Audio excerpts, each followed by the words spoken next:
It now costs more money to take the New York City ferry. The price went up today. One-way tickets jumped 50 cents to $4.50, while 10-trip passes now cost $29. Students, seniors, people with disabilities, and low-income riders can still sign up for discounted rides. One rider we talked to wasn't happy with the price jump. I love the ferry, but I don't love the fare hike because it's just another strain in this beautiful city we have here. According to the city, the ferry has seen a record number of riders this year.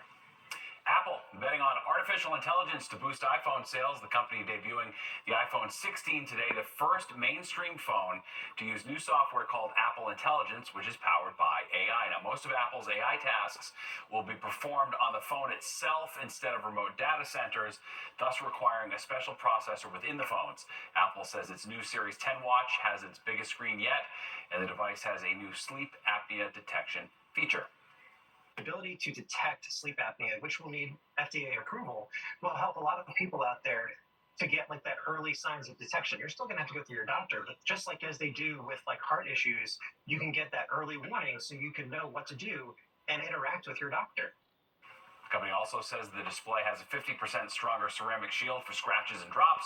The iPhone 16 starts at $799. All right, let's get a check of the forecast now with Nick, and a little cooler today. Yeah, comfortable though, beautiful, great sunlight, Nick. Yep, and a beautiful day, more great weather coming up this week. But remember, we're still in hurricane season. Tomorrow is the statistical peak of the hurricane season, and things kind of fall off after that. Tropics have gotten a little more active. We do have Tropical Storm Francine. You can see it here in the western Gulf of Mexico, but eventually it's going to be making a turn off to the north-northeast. Right now it's moving north-northwest at about 7 miles an hour, winds at 65 miles per hour, and it will become a potential Category 2 hurricane as it heads towards the Louisiana coast, and that could produce some problems there also for the South Texas coast. Maybe some strong storm surge, some heavy rain, high wind, and then that moisture streams northward into the mid-Mississippi Valley, producing potential inland flooding there.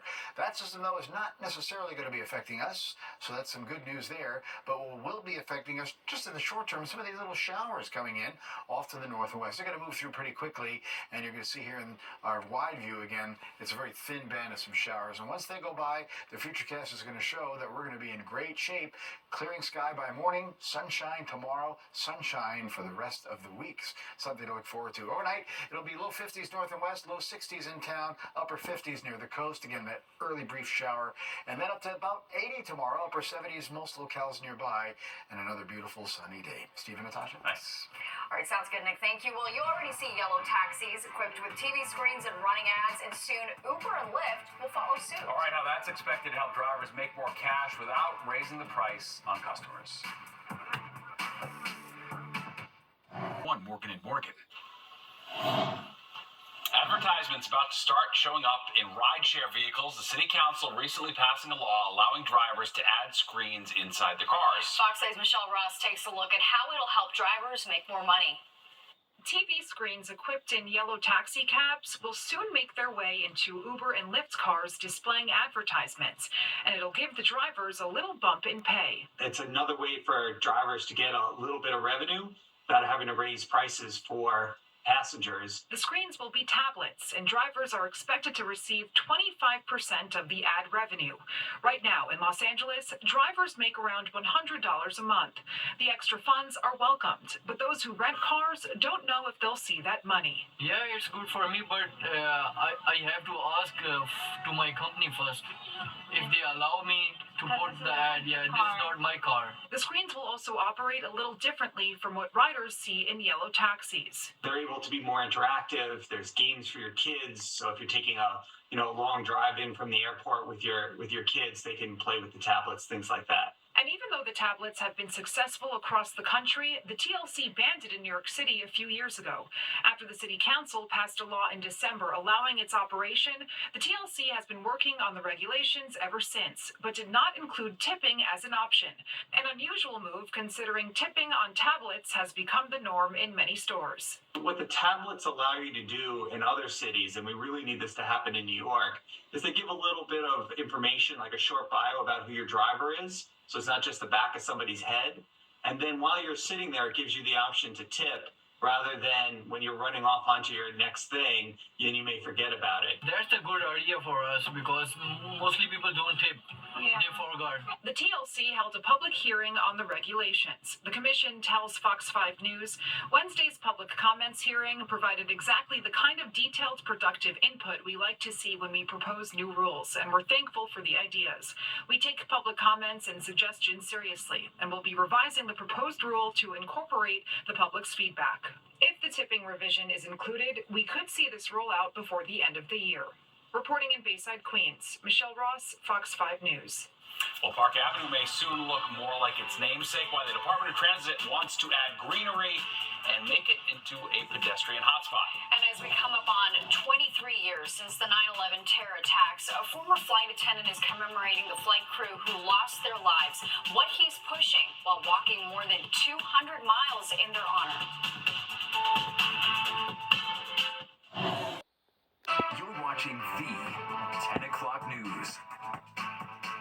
The city wants to put the park back in Park Avenue. The Department of Transit plans to add greenery and pedestrian-friendly spaces on the street medians. All right, Fox 5's Duarte Geraldino shows us exactly what it might look like. The cars, the noise, the people trying to make it across 6 lanes of traffic, plus parking lanes.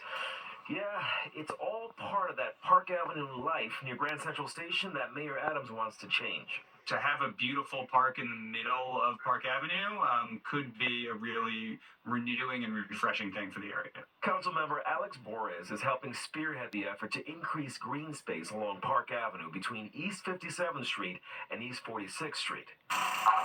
They're looking to do this now because so much work is going on under the iconic avenue to renovate the Grand Central train shed. The goal is to make Park Avenue look something like this rendering. It's more of a wish the Department of City Planning came up with than an actual plan. I think the big misconception is that all of this is already decided. This is the very beginning of the process. The first RFP has gone out. But when you zoom in, you get an idea of what officials are looking for.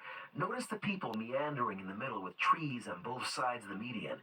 It's like a scene from the 1920s. And that's the point. Back in 1927, the park-like median was reduced to make room for traffic.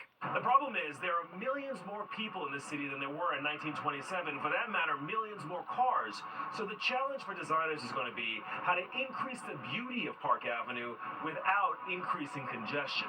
There's talk about increasing the width of the current median anywhere from 20 to 48 feet. You think of Park Avenue as having 3 lanes in each direction plus the parking, and that's with a 20-foot median. So you expand it out, you are going to lose a few of those lanes on each side. That could slow down vehicular traffic, but make it easier to cross the street and take a seat in a green space that could be years away from being completed.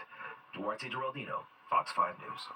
The baseball world remembering a legend, Ed Kranepool, an original member of the New York Mets who spent 18 seasons with the organization, has died. The team announcing he passed away after suffering from cardiac arrest at his Florida home yesterday. Kranepool debuted for the Amazons in 1962 at the age of 17. He helped lead the team to a World Series title in 1969 and was inducted into the Mets Hall of Fame. Ed Kranepool was 79 years old. Developer Larry Silverstein is reflecting on all of the redevelopment that's taken place in Lower Manhattan since 9/11. He spoke at an event today to launch his new memoir called The Rising. The book took him many years to write and documents his 20-year journey to rebuild the site of the former World Trade Center. He said the process, which continues to this day, took longer than expected, which didn't surprise him because of the public-private partnerships that were necessary to design a new vision for Lower Manhattan. As I look out the window, I see what we've accomplished these last 23 years. And I say to myself, pretty good. I think we've done a reasonably good job. Silverstein took control of the Twin Towers and other Trade Center buildings just months before the 9/11 terror attacks. In partnership with the Port Authority, multiple New York governors and mayors, Silverstein was able to build 4 and 7 World Trade Center.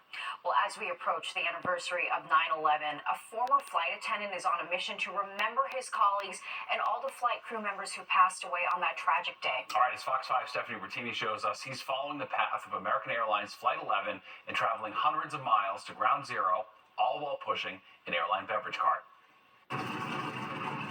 Pushing a beverage cart, former flight attendant Paul Venito is walking in honor of the colleagues and friends who lost their lives on September 11th, 2001. I carry their pictures in my car. Now, I made this picture 5 days after 9/11, and I had a smaller version attached to my flight bag. And this is the crew that hit the second tower. When you look at their faces even today, Yeah. how does it make you feel? Well, it makes me remember. Venito worked for United Airlines. His regular flight, United 175, was from Boston to LA. He was off on 9/11 because he worked the day before. United 175 was the second plane to hit the World Trade Center on 9/11 after it was hijacked. I was never the same. Venito continued to work as a flight attendant for several years after his colleagues and friends, who he refers to as the first responders, faced the horror of a day that will forever go down in history, forever changing New York City, the country, and the world. Absolutely. First responders. Absolutely. They were the first ones to go up against terrorism that morning on those airplanes. Eventually, working on flights got too tough, he says. We couldn't trust anybody. A few years back, he found a way to cope through his memorial initiative, Poli's Push. There's awful planes. Honoring all of the flight attendants, he started Poli's Push 3 years ago on the 20th anniversary of 9/11. Following the route of the planes this year, he's on track to complete all 4. I'm not an athlete, trust me, I'm really not. It's a mental thing for me. I don't know how I do this. I don't know how I go mile after mile. This year, he started on August 18th in Boston. This year, Boston to New York, to ground zero. Poli's Push is scheduled to end on September 11th here where the Twin Towers once stood. Venito says he plans to spend the rest of that somber anniversary honoring all those who lost their lives on that day. Reporting in Lower Manhattan, I'm Stephanie Bertini, Fox 5 News.